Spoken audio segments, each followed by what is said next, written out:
चलिए अब हम आज कक्षा 10 की प्रश्नावली 1.2 शुरू करते हैं।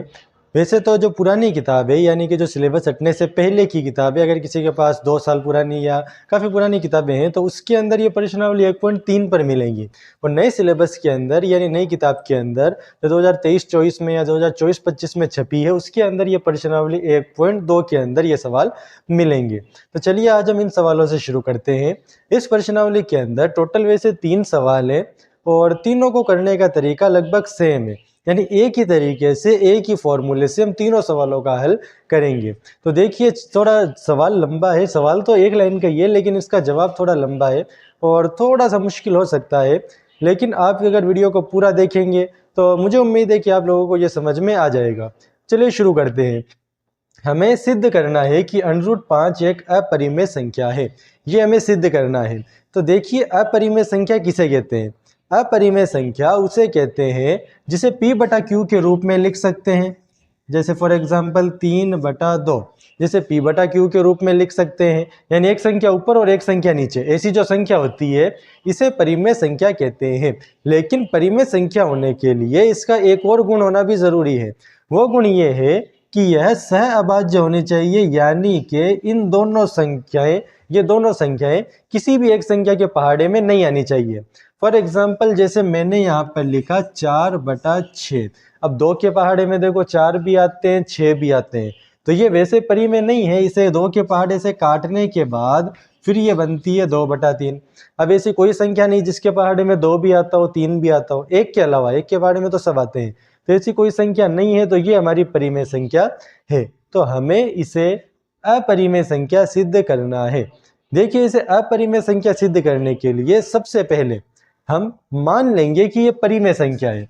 सबसे पहले माना कि √5 एक परिमेय संख्या है। मान लिया कि √5 एक परिमेय संख्या है।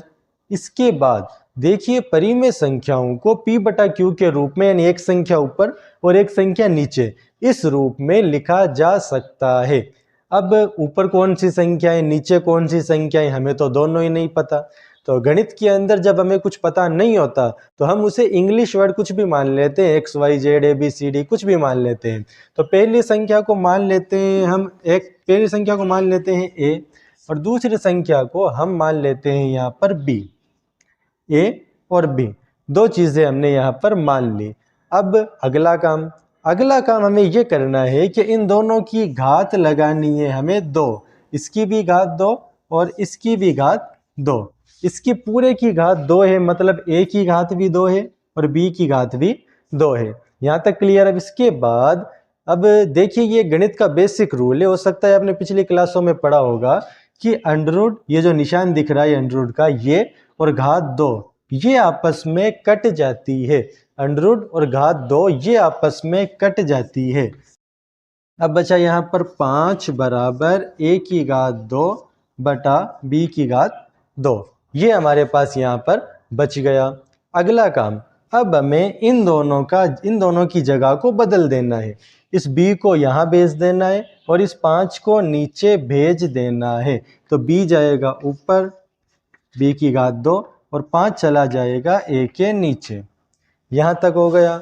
अब इसका अगला काम, अगला स्टेप हमें इसका ये करना है कि देखिए ये भी गणित का एक बेसिक रूल है। पहले पार्ट के अंदर एक प्रमेय थी, उसमें ये रूल है कि अगर किसी संख्या की घात 2 लगी हुई है और उसमें संख्या का भाग जा रहा है, तो अगर हम घात हटा देंगे तो भी उस संख्या का भाग उसमें जाएगा।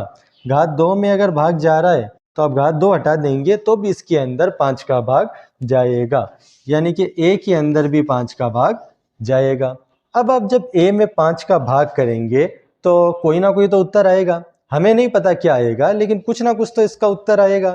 तो जो पता नहीं होता A मान लिया, B मान लिया, इसके बाद नंबर आता है C का। हमें पता नहीं है तो हम इसे मान लेंगे C। अब हमें A का मान निकालना है तो हम 5 को बराबर के दूसरी तरफ भेज देंगे। यहाँ पर ये नीचे भाग में, वहाँ पर ये ऊपर जाएगा गुणा में। A बराबर 5C। ये जो A का मान हमने यहाँ पर ज्ञात किया, इस मान को उठाकर अब हम यहाँ पर जो A का मान है इसकी जगह पर रख देंगे। देखिए किस प्रकार करना है। B की घात 2, ये B की घात 2 लिख दिया, बराबर a की घात 2 की जगह 5c की घात हमने यहाँ पर 2 लिख दी। 5c की घात 2 बटा नीचे यहाँ पर है 5, 5 का 5। यहाँ तक हमने कर लिया। इसके बाद अब देखिए ये घात 2 है तो 5 की घात भी 2 है और c की घात भी 2 है। 5 की घात 2 होते हैं 25, 5 की घात 2 यानी 5 गुणा 5, 5 का पहाड़ा 5 बार बोलने पर आते हैं 25। c की घात 2 ये लिख दिया c की घात 2 और नीचे लिख दिया 5। अब इस 5 को और 25 को काटेंगे। 5 के पहाड़े में 25 कितनी बार बोलने पर आते हैं? 5 बार। तो b की घात 2 का मान हमारे पास आया 5c की घात 2। तो b की घात 2 का मान आया 5c की घात 2। अब हम इस 5 को बराबर के इस तरफ भेज देंगे। तो देखिए जब यहाँ पर संख्या नीचे थी बराबर की दूसरी तरफ ऊपर गई थी, यहाँ संख्या ऊपर है बराबर की दूसरी तरफ यहाँ पर नीचे चली जाएगी। b की घात 2 में 5 का भाग जा रहा है तो जैसे यहाँ किया था a की घात 2 में 5 का भाग गया था तो मैंने कहा था a में भी जाएगा। b की घात 2 में 5 का भाग जा रहा है तो b में भी 5 का भाग जाएगा। b के अंदर 5 का भाग जाएगा। देखिए a के अंदर भी 5 का भाग जा रहा है ऊपर वाली संख्या में, b में भी 5 का भाग जा रहा है नीचे वाली संख्या में। तो मैंने आपको शुरुआत के अंदर ये चीज़ बताई थी, शुरुआत जहाँ हमने स्टार्टिंग की थी अपरिमेय की डेफिनेशन के अंदर, कि ऐसी अपरिमेय संख्या वो होती है देखिए परिमेय संख्या वो होती है जिसके अंदर कोई भी ऐसी संख्या ना हो जिसके पहाड़े में दोनों संख्याएं हैं। अब यहाँ देखो 5 के पहाड़े में ऊपर वाली संख्या भी आ रही है, 5 के पहाड़े में भाग जा रहा है a का, और 5 के पहाड़े में नीचे वाली संख्या भी आ रही है। तो a में भी 5 का भाग जा रहा है, b में भी 5 का भाग जा रहा है। अतः हम ये कह सकते हैं कि हमने जो कल्पना की थी कि √5 एक परिमेय संख्या है, वह कल्पना गलत है। तो √5 अगर परिमेय संख्या नहीं है तो √5 बराबर अपरिमेय संख्या, और यही हमारे इस सवाल का उत्तर है। √5 बराबर अपरिमेय संख्या, ये प्रूफ हो गया, हमने लिख दिया HP यानी ये प्रूफ हो चुका है। तो इस प्रकार हमें इस सवाल का उत्तर करना है। चलिए अब हम ये प्रूफ करते हैं कि 3 + 2 √5 अपरिमेय संख्या है। सेम वही काम जो हमने पिछले वाले सवाल में किया था। सबसे पहले मान लेंगे कि माना कि ये जो संख्या है जो सवाल के अंदर दी हुई है ये परिमेय संख्या है। मान लिया कि ये परिमेय संख्या है। तो जैसे पिछले वाले में किया था परिमेय संख्याओं को P/Q के रूप में हम लिख सकते हैं जिसे हमने A/V माना था। इसमें भी हम सेम काम करेंगे। 3 + 2 √5 बराबर A/B। अब इसमें √5 के अलावा जो भी संख्याएं हैं उन्हें एक एक करके बराबर के दूसरी तरफ भेजेंगे। सबसे पहले ये 3 है, 3 को हम दूसरी तरफ भेजेंगे तो होगा -3। अब ये बाकी करेंगे। देखिए जिसके नीचे कुछ नहीं होता हम वहाँ पर मन से 1 लगा सकते हैं। पीछे जो परिमेय संख्याओं की जोड़ बाकी गुणा भाग मैंने बताई थी उसमें मैंने बताया था कि सबसे पहले नीचे वाली संख्याओं को गुणा कर लेंगे इसे 1 से। अब 1 से गुणा करके कोई मतलब है नहीं, इसे b से, नीचे b से करेंगे तो ऊपर भी b से। इससे ये आएगा A/B - 3B/B। फिर मैंने आपको कहा था कि नीचे वाली संख्या को एक बार लिख लेंगे बड़ी लाइन खींचकर, ये बड़ी लाइन खींचा और दोनों b को हमने एक बार लिख लिया। ये आया 2 √5 का मान A - 3B/B।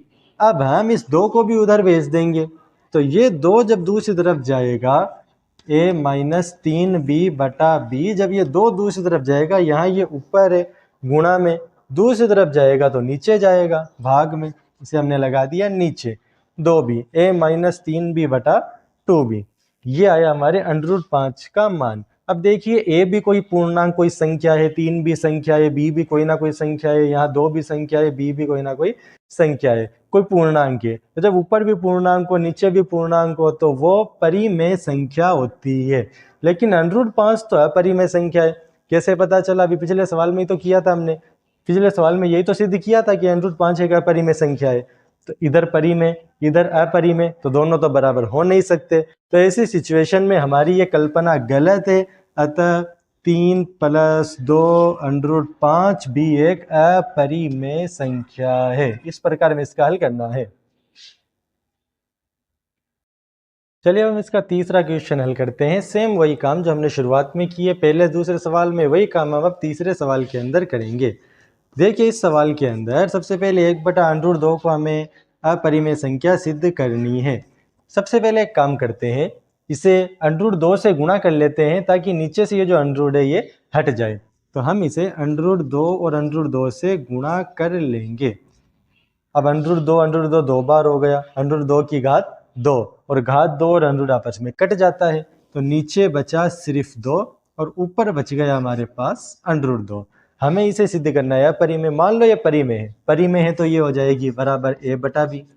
बराबर a बटा b हो गया, नीचे वाली संख्या है इसे भेज देंगे ऊपर, यहाँ 2 नीचे है, यहाँ 2 जाएगा ऊपर। 2 भी कोई ना कोई संख्या है, a भी कोई ना कोई पूर्णांक है, b भी कोई ना कोई पूर्णांक है, तीनों पूर्णांक है, तो ये परिमेय संख्या है।